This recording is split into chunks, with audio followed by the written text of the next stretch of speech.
오늘 5항입니다. 하나님의 영원한 작정의 5항, 선택의 특징과 선택의 목적이에요. 먼저 선택의 특징, 하나님께서는 영생을 얻도록 예정된 자들을 창세전, 세상의 기초가 놓이기 전에 선택하셨다. 이 선택은 하나님께서 자신의 영원 불변한 목적과 그 기쁘신 뜻 그리고 오묘한 계획에 따라 이루어졌으며 그리스도 안에서 그들로 하여금 영원한 영광을 얻도록 하기 위한 것이었다. 이는 전적으로 그의 거저 주시는 은혜와 사랑으로 말미암은 것일 뿐 장래에 있을 그들의 믿음과 선행에 대한 하나님의 예지와는 아무런 상관이 없다. 선택의 목적, 그러므로 우리는 하나님의 선택을 기억하며 그의 영화로우신 은혜를 찬송하게 될 따름이다. 먼저 선택의 특징 5가지를 지금 그 웨스트민스터 신앙 고백서에서 말하는 것을 5가지를 정리해서 같이 살펴보겠습니다. 먼저 선택의 특징 첫째요. 한번 우리가 보았던 선택의 특징 한번 보세요. 신앙 고백서. 하나님께서는 영생을 얻도록 예정된 자들을 언제요? 세상의 기초가 놓이기 전, 이것을 이제 창세 전이라고 그러죠. 그러니까 창세 전에 선택하셨다. 창세 전에 첫 번째 특징이요. 창세 전에 하나님이 결정하신 겁니다. 창세 전에. 하나님께서 자기 백성들을 예정하실 때는 아직 인간들뿐 아니라 우주 만물이 존재하지 않을 때였죠. 그러므로 인간들의 생각이나 행동이 개입하거나 있을 수 없던 형편이었습니다. 그렇죠? 왜냐하면 모든 세상의 기초가 놓여지기 전 창세 전에 하나님의 선택, 결정이시기 때문에요. 따라서 이 말이 중요해요.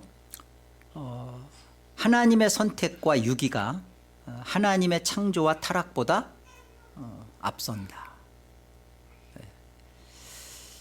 여러분, 하나님은 죄의 조성자이시거나 죄를 짓게 하시는 하나님이 아니십니다. 그러나 죄질 줄 모르셨나? 하나님이 죄질 줄을 모르셨다는 것은 전제하지 않으신 거예요. 죄질 줄 아셨죠. 그렇죠? 이 부분에서 하나님은 그러니까 선택과 유기가 창조와 타락보다 우선 앞선다. 그러니까 그래, 타락 전 선택이구나. 타락하기 전에 선택한 거니까 타락 전 선택이구나. 그러나 또 하나님은 죄질 줄 아셨어요. 그 타락 후에 그런 죄질 줄 아는 이 상황에 대해서 모르시는 바가 아니니까, 그러니까 타락 후 선택했다. 그러니까 하나님의 관점에서 보면 타락 전이든 타락 후든 하나님의 그 선택과 유기는 정해져 있는 거예요. 그래서 개혁주의 안에서 타락 전 선택설이다, 타락 후 선택설이다, 이거 가지고 어떤 개혁주의 신학자는 타락 전이다, 타락 후다 그러는데 보면요, 타락 전 후가 사실은 하나님이 다 이미 선택하신 거죠. 그렇죠? 하나님이 죄질 줄 몰랐다면 타락 후에 선택한 거였지만 이미 죄질 줄 아셨는데 그죠? 그러니까 타락 전이든 타락 후든. 개혁주의 목사님들 간에도 이렇게 이게 나뉘어져 있어요. 그러나 사실은 이게 가만히 들여다보면 이거 가지고 쌀 문제는 아니에요. 그렇죠? 제일 중요한 것은 하나님은 이미 창조와 타락보다, 창조 작정보다 구원 작정이 우선이었구나.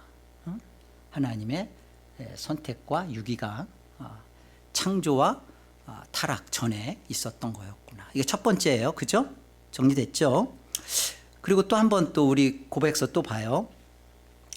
하나님께서는 영생을 얻도록 예정된 자들을 창세전에 선택하셨다. 이 선택은 뭐라고 되어 있어요?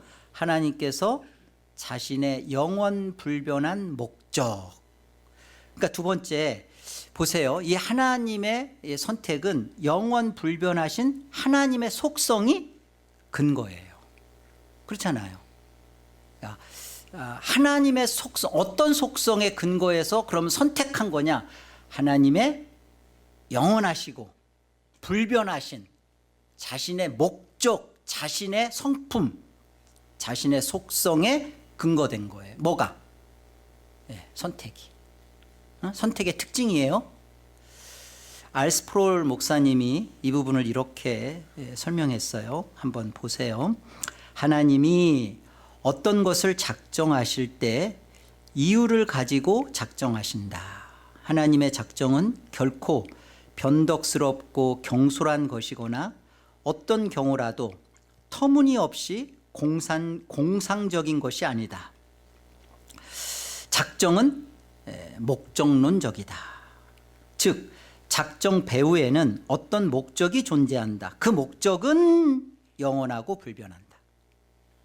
하나님은 어떤 다른 대안적인 계획을 가지고 있지 않으신다. 왜냐하면 하나님의 계획은 항상 하나님 자신의 무오, 전지, 그리고 하나님의 완전한 의에 뿌리를 두고 있기 때문이다. 하나님이 자신의 영원한 목적을 바꿀 마음을 먹게 하는 우연이란 결코 발생할 수가 없다. 하나님은 시작부터 끝을 아신다. 왜냐하면 하나님은 모든 유연성, 벌어질 모든 그 개연성, 상황을 다 아시고 하나님의 계획은 확정적이기 때문이다.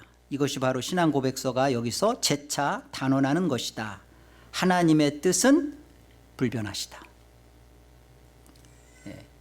이 하나님의 뜻이 불변한 것은요, 하나님의 속성이 그러하기 때문에 그래요. 하나님의 영원하신 속성, 영원 불변.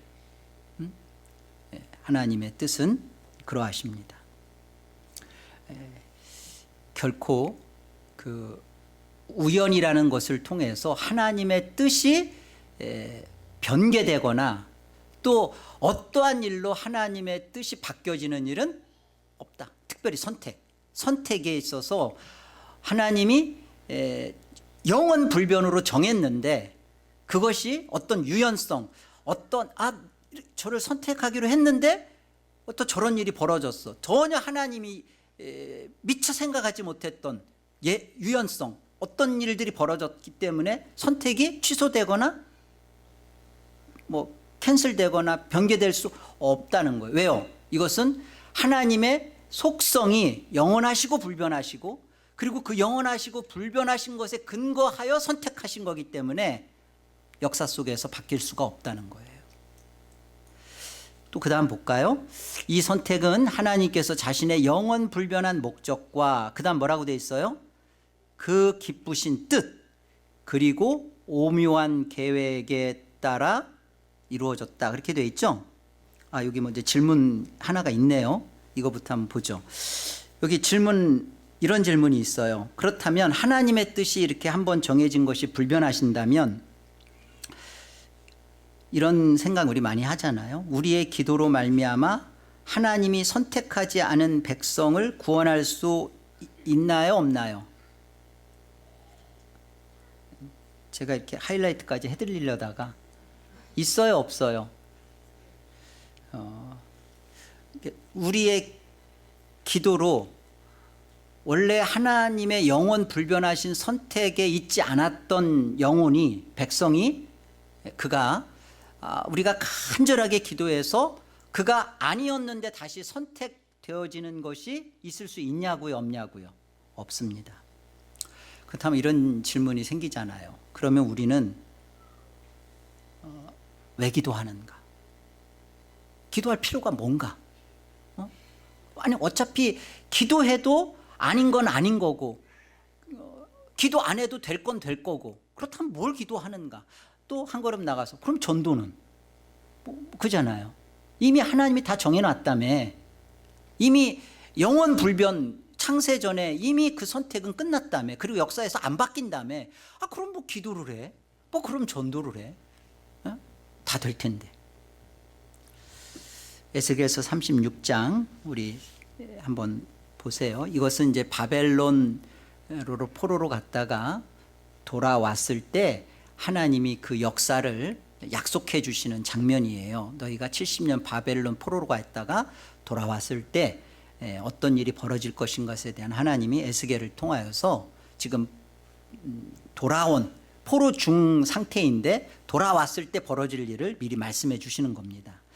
주 여호와의 말씀이니라. 내가 이렇게 행함은 너희를 위함이 아닌 줄을 너희가 알리라. 주 여호와께서 이같이 말씀하셨느니라. 내가 너희를 모든 죄악에서 정결하게 하는 날에 성읍들의 사람이 거주하게 하며 황폐한 것이 건축되게 할 것인즉, 어떻게 한다고 하냐면요, 사막에 다시 물이 흐르고 광야에 꽃이 피고 에덴 동산과 같이 다시 그 황량한 곳이 아주 그냥 아름답게 에덴 동산이 다시 이루어지던처럼 하고, 그 황폐하고 무너졌던 예루살렘 성벽에 재건되면서 그곳에 사람들이 가득 모아지고 온갖 짐승떼가 가득 채워지듯이 사람들이 그곳에 다 함께 모여진다. 그 말씀을 지금 하시면서 이렇게 말씀하시는 거예요. 주 여호와께서 이같이 말씀하셨느니라. 그래도 다 같이 이스라엘 족속이 이같이 자기들에게 이루어 주기를 내게 구하여야 할지. 뭐 하나님이 지금 아직 70년 하지도 않았어요. 70년 갔다가 돌아와서 벌어질 일을 지금 말씀하시는데 이렇게 다 하실 거래요. 너희가 기도해야만 사막에 물이 흐르고 뭐 광야에 꽃이 피는 게 아니잖아요. 기도해야만 되는 게 아닌데 하나님은 70년 후에 돌아왔을 때 이런 일을 하실 거예요. 하나님 하실 겁니다. 그런데 그래도 너희는 내게 이것을 기도하여야, 이렇게 간구하여야 하리라. 기도 안 하면 안 해주실까요? 하나님은 이 일에 대하여 하나님의 약속에 참여시켜 주시고 그 약속을 경험시켜 주시고 하나님 나라에 동참시켜 주시고, 여러분 기도하지 않고 하나님의 구원 역사가 이루어지면요, 그냥 우리는 우연이라는, 그냥 몰라요. 하나님의 은혜도 모르고 하나님이 이 일에 어떻게 일하셨는지도 전혀 못 배워요. 우리가 기도해서 하나님이 정하지 않은 일이 정해지는, 우리가 기도해서 하나님의 보좌가 흔들려서 하나님의 생각을 안 했던 것을 미처 생각해내시고 그렇게 안 하기로 했던 것을 그렇게 해주시고 하는 일은 역사 안에 없습니다. 그런데 우리로 하여금 기도함으로 하나님의 구원 역사에 대하여 배우게 하시고 하나님의 은혜를 알게 하시고 하나님의 일하심 앞에 우리가 참여케 하시고 하나님의 약속의 성취를 경험케 하시고, 그래서 기도의 용사가 되는 거예요. 복음의 능력자가 되는 거예요. 전도자가 되는 거예요. 우리가 전도해서 복음을 전해서 사람이 바뀌는 게 아니라, 하나님은 내게서 나가는 이 진리의 말씀을 가지고 이 살아있는 운동력 있는 말씀이 역사하시는구나, 하나님의 말씀은 살아있구나라는 것을 경험시켜 주신다고요. 가만히 있으면 하나님의 말씀을 경험 못하죠. 그러니까 우리는 몰라요. 누가 구원받은 하나님의 백성일지 아닌지 모릅니다. 그러나 하나님은 아셔요. 그리고 그 아시는 하나님은 우리에게 그래도 내게 기도하라는 거예요. 구하라라는 거예요. 하나님의 명령이고 요구입니다.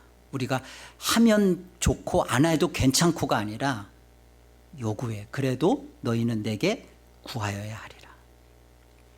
사도행전 13장 48절 49절 같이 읽습니다. 함께요.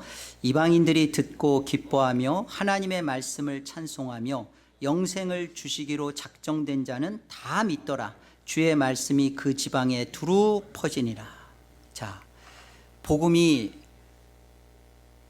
예루살렘과 유다와 사마리아와 땅끝까지 퍼져나가는 게 사도행전의 역사잖아요.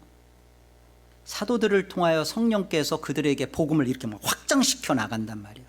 그래서 이방인들이 복음을 접하고 듣게 돼요. 듣잖아요. 그리고 그들에게 영생을 주기로 한 자가 다 믿는 일이 벌어져요. 자, 그런데 복음이 안 들려지면, 영생을 주기로 한 자들이 다 믿는 일이 벌어질 수 있어요? 그러니까 하나님이 성령께서 하십니다. 사실은 사도행전이 아니라 성령행전이에요. 성령께서 하시는 일입니다. 성령께서 사람을 도구로 쓴다, 이것도 사실 맞지도 않아요. 성령께서 그 안에 그 복음이 흘러나가는데 그들이 하나님의 복음의 말씀을 경험시켜주고, 이전에 사도들은 막 그 말씀을 전하는 일에 두려워하고 숨고 그랬잖아요. 그러나 성령이 임하고 나니까 어때요? 복음을 위하여서 매를 맞고 핍박받고 환난을 겪는 것에 기뻐하고, 아, 당연하다 하면서 갑자기 이들이 그 하나님의 말씀을 막 전하고 그러잖아요. 심지어 보세요. 사도 바울 경우는 고린도전서 9장 16절인가요? 내가 복음을 전하지 않으면 내가 막 화가 미칠 것 같다, 막 답답하여 견딜 수 없다. 왜? 그렇잖아요. 그래서 1차, 2차, 3차 막 전도여행, 선교여행 떠나면서 왜 그런 일을 왜 해요? 그렇게 안 하면 구원받을 자가 막 구원 못 받을까요? 하나님은 이렇게 기도하고 말씀이 증거되어지는 그 일을 통하여서 하나님이 구원하기로 한 영원 불변한 목적 가운데 선택하고 구원하기로 한 자기 백성들이 믿어지는, 다 믿고 돌아오는, 그러잖아요. 들음은 말씀에서, 그죠? 믿음이 어디에서 생겨요? 들어야죠. 여기 사도행전 18장 10절도 그래요. 이게 이제 그 바울이 아덴에서 다시 고린도 교회 지방에 가서 지금 복음을 전할 때 유대인들이 막 핍박합니다. 배척합니다. 그런데 보세요. 바울에게 말씀하시되 두려워하지 말며 침묵하지 말고 말하라. 이는 이 성 중에, 어디예요? 고린도 이 성 중에 내 백성이 많다. 말하라. 우리가 하나님의 지금 선택의 특징을 배우고 있어요. 영원 불변하다. 그리고 하나님은 창세 전에 구원하기로 한 자는 이미 결정했다. 예, 이거 배우고 있어요. 그러니까 우리는 그러면 가만히 바지저고리 뭐처럼 그냥 가만히 있어야 되는 거냐? 그게 아니라는 거잖아요. 어떻게 하라는 거예요? 기도하라는 거예요. 믿지 않는 부모, 친척, 자녀 기도하라는 거예요. 복음 전하라는 거예요.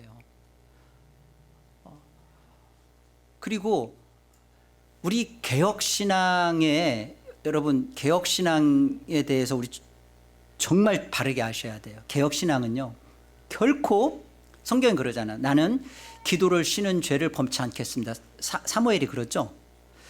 항상 기뻐하라. 범사에 감사하라. 그 다음에 뭐라고 되어 있어요? 그래요. 쉬지 말고 기도하라. 이게 하나님의 말씀이잖아요.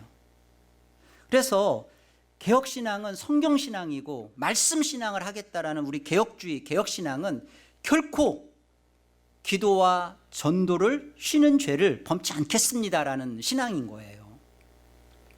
어느 때까지? 죽을 때까지. 우리가 전도하는 그 사람이 복음을 전하는데 안 받아들여. 알미니아는 막 열심히 전도합니다. 안 받아들이면, 이렇게까지 하는데 안 받아들이면 얘는 아니요, 얘는 안 믿으래요. 포기하죠. 놓죠. 그러나 우리는 몰라요. 그러나 하나님이 이미 정해 놓으신 거예요. 내가 어떻게 하고 안 하고에 결정된 게 아니라 정해 있는 거예요. 그리고 우리는 더 믿는 바가 그거죠. 언약을 믿잖아요. 언약의 가정인 우리에게 우리 부모를, 우리 형제를, 이 자녀를 주셨구나. 여러분, 교리의 근거에서 제가 이렇게 분명하게 말씀드릴 수 있는 게 있어요. 하나님이 선택하고 결정한 자기 백성의 수가 차면 주님 파루시아 합니다. 이거 맞는 얘기예요. 왜 아멘 안 하세요?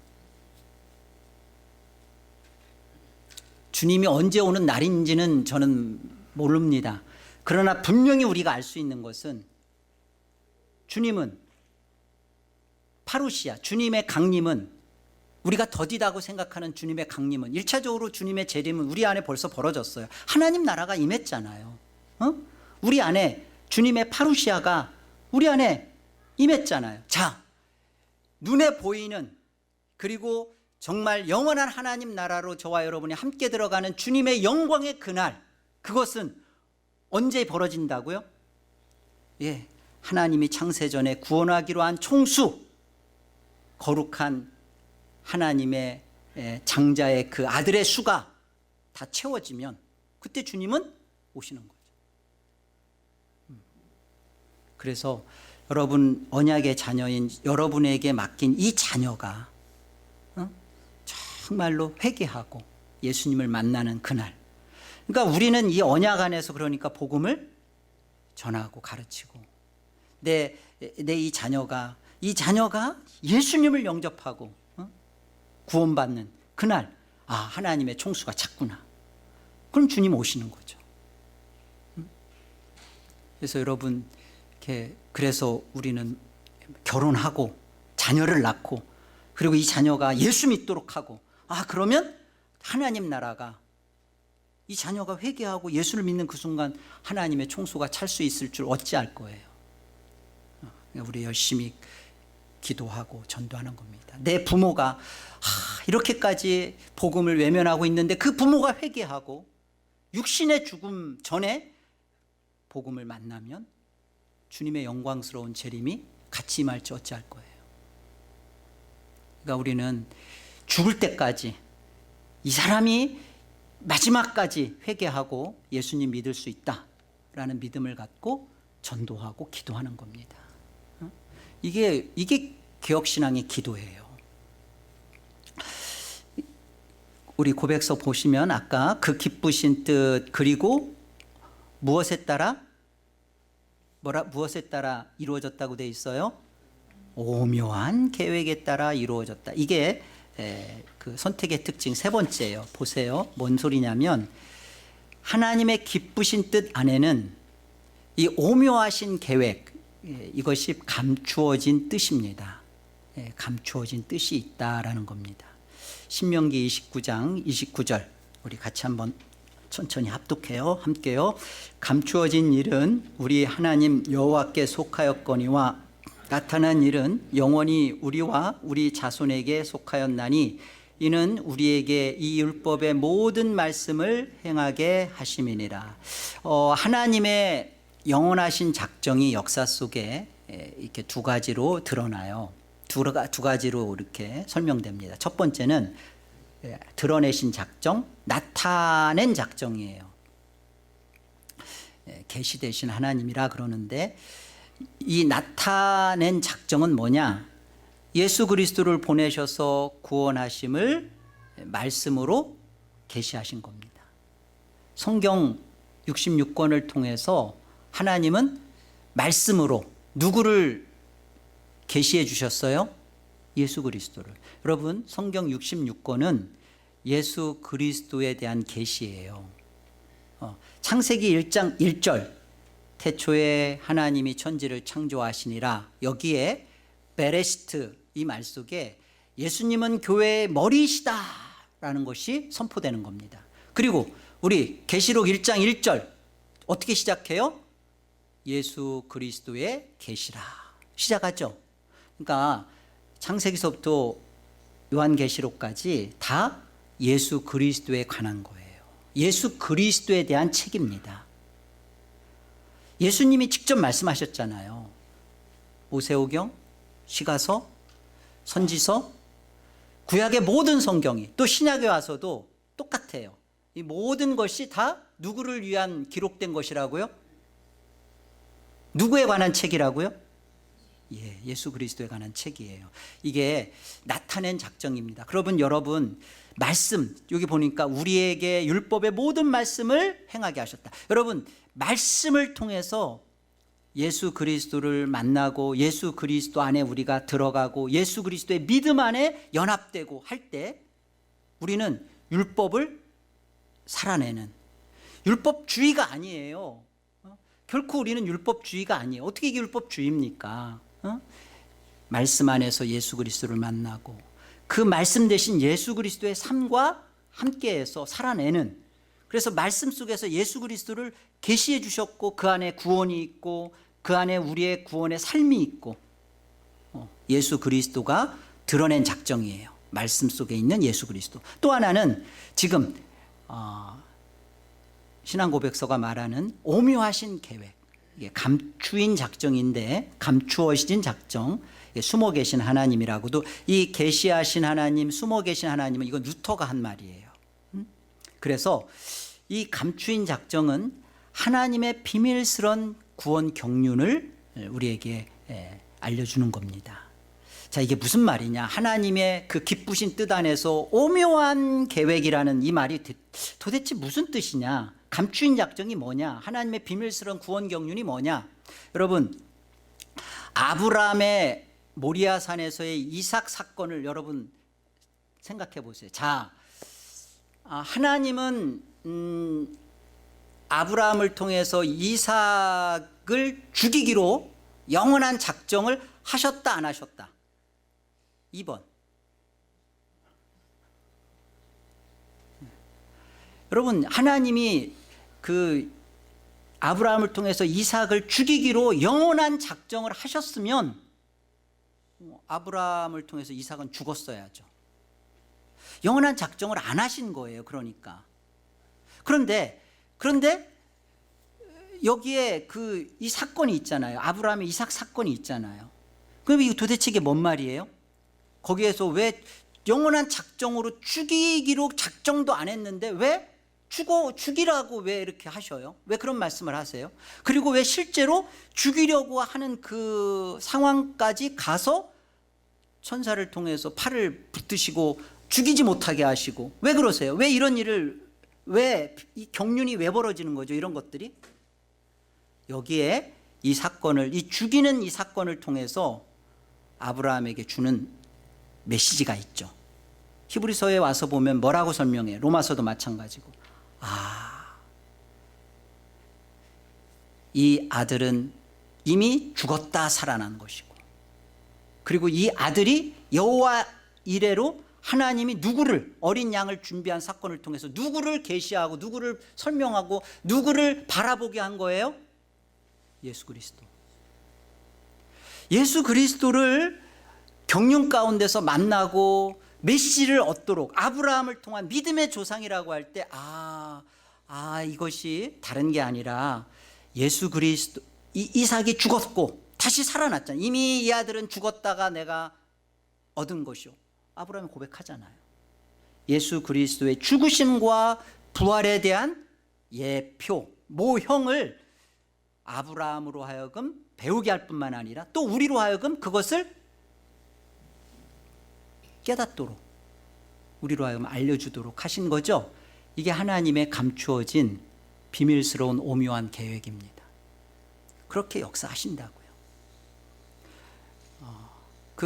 우리 사울의 아각 왕 사건도 마찬가지잖아요.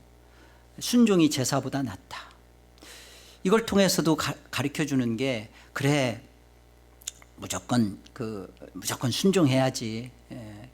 그 순종이라는 것을 지금 아각 왕 사건을 통해서 그냥 단순히 순종 안에서 사울은 버려졌다가 아니라 뭘 설명하는 거예요? 결국은 다윗을 통해 오실 메시아를 설명해주고 그것을 깨닫게 해주시고, 이 순종으로 오실 예수 그리스도를 알게 하시고, 하나님의 일하심은 결국은 예수 그리스도의 순종 안에서 순종을 우리로 하여금 그 안에서 같이 예수 그리스도의 순종을 이루어 가도록 하는 것에 대하여 알려주시는 거잖아요. 사울은 단순히 이렇게 하나님의 말씀에 대해서 이렇게 불순종했다 그래서 버려지는 게 아니에요. 이 사건을 통해서 결국은 하나님은 처음부터 정했잖아요. 하나님은 다윗을 통한 하나님의 왕국, 다윗의 자손을 통한 예수 그리스도. 근데 사울의 불순종을 하나님은 통해서 가르쳐 주는 바가 있을 거 아니에요. 사울의 불순종을 통해서 하나님은 순종이 제사보다 낫다. 오직 하늘 영광 버리시고 몸을 입고 오시는 예수 그리스도의 순종으로, 그의 십자가의 죽으심과 하나님의 말씀에 다 지키심과 이 순종을 통하여서 우리를 구원하실 것에 대한 구원의 메시지를 경륜 속에 펼친다고요. 그래서 우리는 이런 것들을 감추인 경륜 속에서 이런 것들을 하나님은 그 기쁘신 뜻 안에서 오묘한 계획으로 신묘막측하게, 여러분 그렇기 때문에 우리의 성도의 그 인생 속에 하나님은 이렇게 역사하시는 거예요. 자기 백성들, 선택된 자기 백성들 안에 실패처럼 보이고 그리고 아무것도 한 것처럼 없는 것처럼 보이고, 그런 그 인생 속에 우리로 하여금 예수 그리스도를 정말로 만나도록 오묘하게 우리를 다루신다고요. 아프게도 하시고 파산도 하게 하시고 자녀가 속도 썩이게 하시고 때론 돈도 벌리게 하시고, 이게 좋죠. 그 모든 과정을 통해서 하나님은 우리를 깊은 수렁이에서 우리를 건지시고, 그러면서 하나님의 그 감추인 작정을 우리로 하여금 배우고 알아가게 하는 거죠. 여러분, 이것은 감추인 하나님의 뜻과 전혀 무관해요. 내가 UCLA 가야 되나, 뭐 USC 가야 되나, 뭐 어디 대학을 가야 되나, 이런 거 하나님의 감추인 작정에 있는 거 아니에요. 하나님의 선택, 지금 하나님의 선택 안에서 그 기쁘신 뜻 안에서 하나님의 오묘한 계획, 하나님의 선택의 특징이잖아요.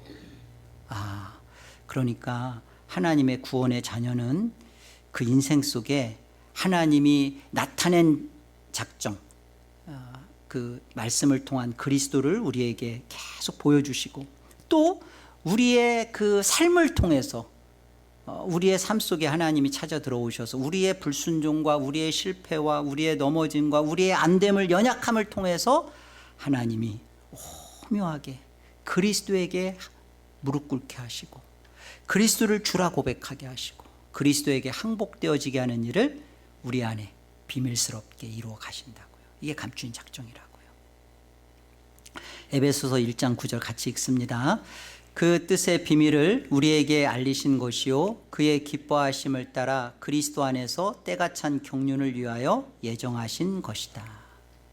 그러니까 여러분, 신앙이라는 거, 믿음, 회개, 기도, 이거 다 우리 신앙이잖아요. 이런 거, 이 모든 것들은 하나님의 감추인 작정을 배워가는 겁니다.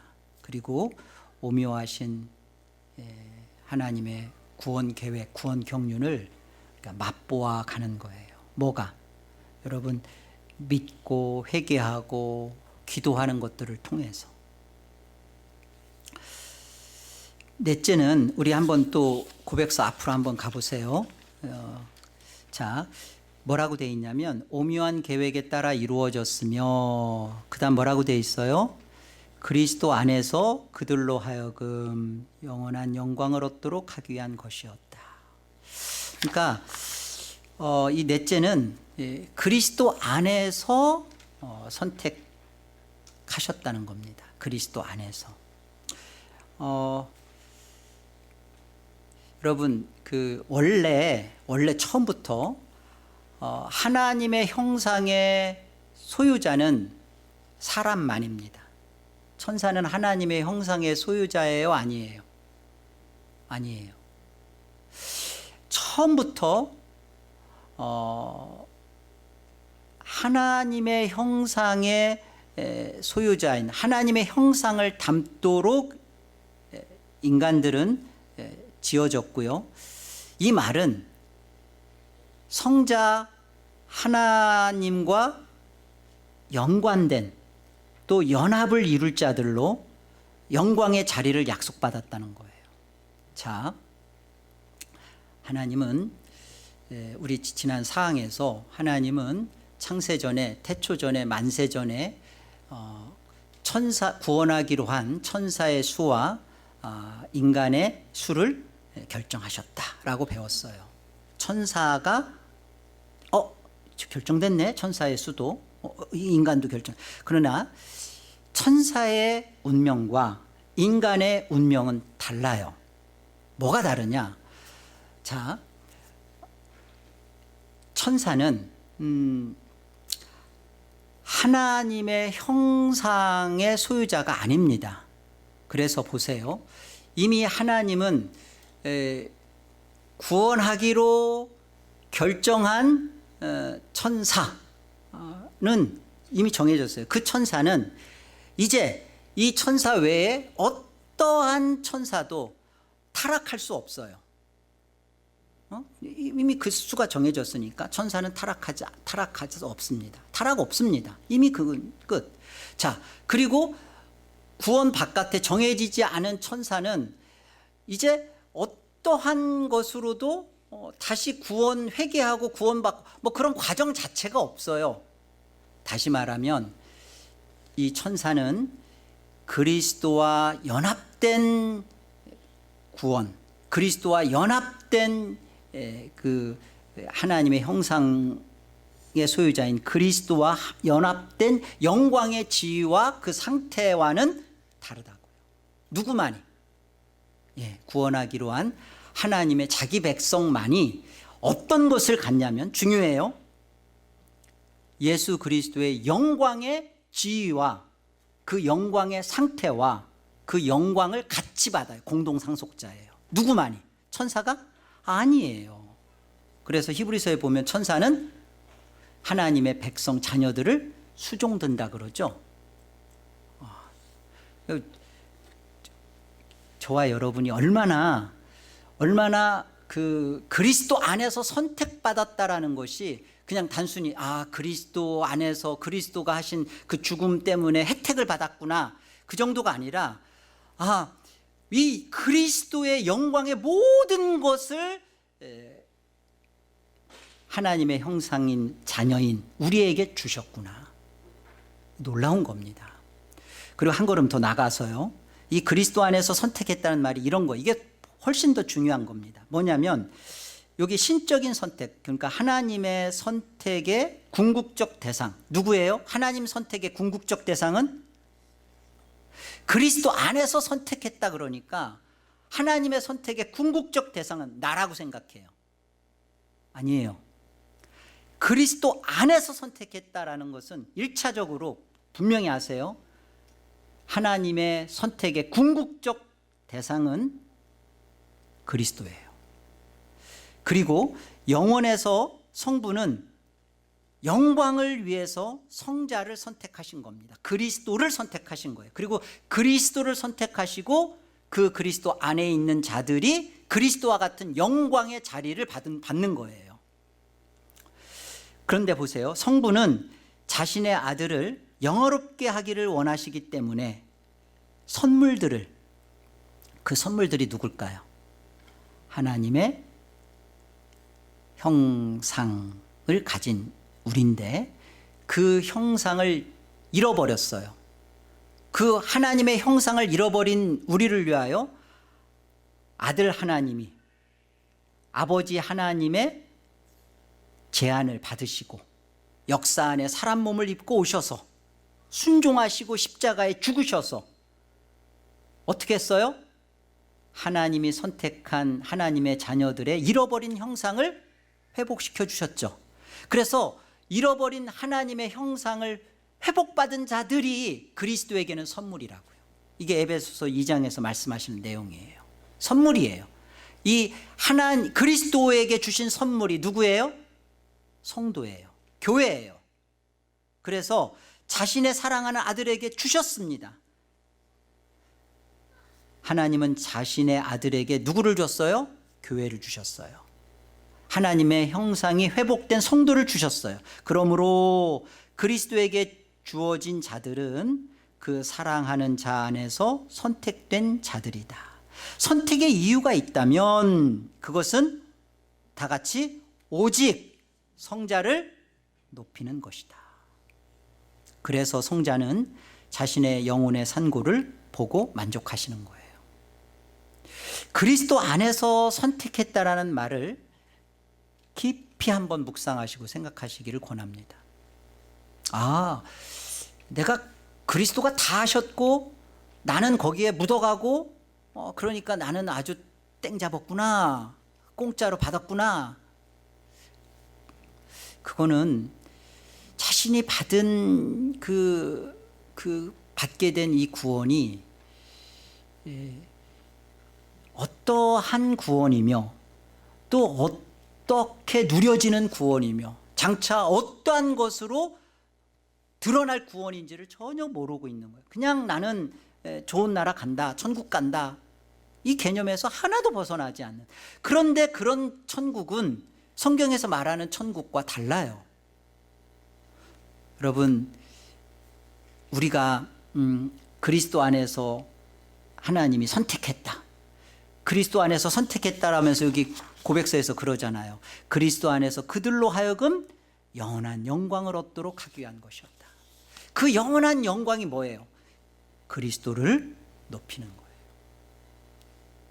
그리스도를 높이는 것에 대하여 자신의 창조 목적을 만나는 거예요. 창조 목적을 경험하는 거예요. 하나님의 영광을 위해서 살 때 가장 행복하구나, 하나님의 기쁨이 될 때 가장 만족스럽구나. 이게 구원받은 성도들의 영원한 영광이라고요. 아멘. 여러분, 성도로서 하나님의 영광을 나타내는 신앙을 할 때, 믿고 회개하고 기도하고 복음 전하고, 이때 가장 좋은 단어 좀 얘기해 보세요. 가장 황홀하다고요. 그래서 그런 말 하잖아요. 하나님은 달콤하시다, 하나님은 탁월하시다, 하나님은 황홀스럽다. 그 황홀이 자기를 위한 거라면 그거 모르죠. 여러분, 성도로서, 저와 여러분이 성도로서 영원히 하나님 나라에서 하나님을 높이고 하나님을 만족시키며 하나님이 높여지는 것에 우리는 면류관까지 벗어서 그 발 앞에 높여서 거룩하다, 거룩하다, 거룩하다, 존귀와 영광을 받게 지극히 합당하십니다라는 것으로 높일 자들이에요. 그렇죠? 그렇다면 지금 성도로서 이 땅에서 이것을 맛보는 것이 영원한 영광을 맛보는 거잖아요. 이것이 그리스도 안에서 선택됐다라는 선택의 특징이라고요. 요한복음 17장 9절 함께요. 내가 그들을 위하여 비옵나니 내가 비옵는 것은 세상을 위함이 아니요 내게 주신 자들을 위함이니이다. 그들은 아버지의 것이, 하나님이 영원 불변하게 창세전에 선택한 아버지의 것인데, 예수님이 십자가에 죽으심은, 내가 지금 아버지께 간구함은 그 아버지의 것을 내게 주신 그들을 위함. 그 예수 그리스도의 것이 되어서 속해지는 이 영광스러운 존재가 성도이고 아버지의 것, 선택된 자들이라. 그러니까 선택받았다, 아버지의 것이었다, 그리고 예수 그리스도의 죽으심으로 살아난 자들이다 할 때 이것이 목적이 그리스도를 위하고 그리스도의 기쁨을 위하고 그 그리스도의 영광을 위하는 자리로 가는 것이, 이것이 지극한 것이고 합당한 것이고 이게 옳은 구원이라고요. 그리스도 안에서 선택받았어. 그러니까 이제 나는 여전히 이제는 내가 어떻게 살아도 뭐 말씀을 지키든 못 지키든 어떻게 살아 기도를 해도 안 해도 나는 이제 따놓은 당상이야. 난 천국 갈 거야. 이런 것은 고백서가 가르쳐주는 바른 구원받은 모습이 절대 아니라고요. 돌아보십시오. 내가 그리스도가 주신 믿음이 그리스도를 위한 믿음으로 나타나지 않고 있다면, 목적이 출발이 그리스도였는데, 그리스도가 그리스도의 믿음이니까요. 출발이 그리스도인데 목적이 그리스도로 가지 않으면 그건 그리스도의 믿음이 아니라 내가 만들어낸 가짜 믿음이에요. 이 부분이 가짜 신앙인 거예요. 그래서 에베소서 1장 4절은 말씀합니다. 곧 창세전에 그리스도 안에서 우리를 택했다.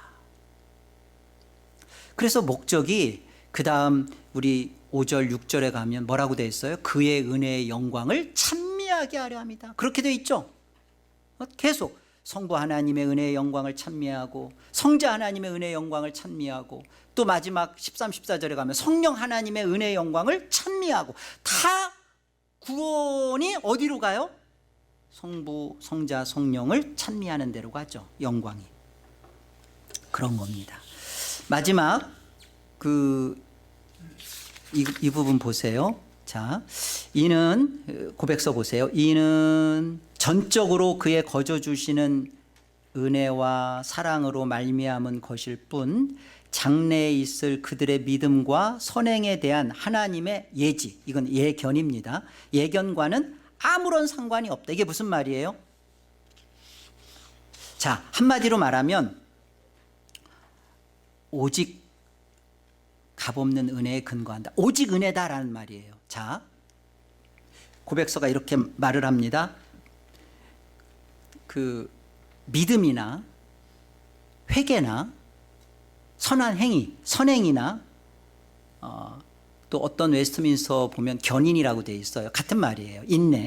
인내나 이런 것들을 하나님이 이렇게 보시고, 예견하시고, 믿을 줄 알고, 회개할 줄 알고, 그리고 또 어떤 고난과 어려운 상황이 있어도 끝까지 견딜 줄, 인내를 아시고, 이런 것들을 아시고, 또 하나님이 그런 것에 대해서 아시기에 감동을 받으셔서, 하나님이 아시니까 감동받으셔서, 그래서 선택이라는 축복을 주신 게 아니다. 그 얘기잖아요. 오직 은혜뿐이라. 오직 은혜뿐이다. 그 오직 은혜는 오직 예수 그리스도예요. 오직 예수 그리스도. 오직 그리스도 안에서 하나님은 이 일을 하셨고 기뻐하셨습니다. 마지막으로 질문 드릴게요. 하나님은 이 세상에서 오직 누구만 구원하시나요?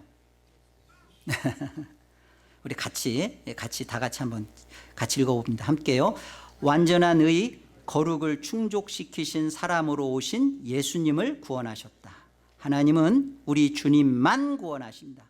이 예수 그리스도 안에 있으면 구원이다. 하늘로 올리우신 천국 가신 그리스도 안에 우리가 함께 가는 것으로 예정하셨다. 이 안에 들어가도록 선택된 게 은혜다. 이것을 깨닫게 해주시고 누리게 하시는 분이 성령 하나님이시다. 아멘. 선택의 특징을 다시 한번 이렇게 돌아보시면서 저와 여러분에게 주신 이 하나님의 흔들릴 수 없는 구원을 누리시고, 그 구원은 내 기쁨과 내 행복과 내 만족이 아니라 하나님의 영광, 그리스도의 이름, 그리스도를 위하여 가는 그 구원으로 바로잡고 나아가는 신앙 되기를 주의 이름으로 축복드립니다.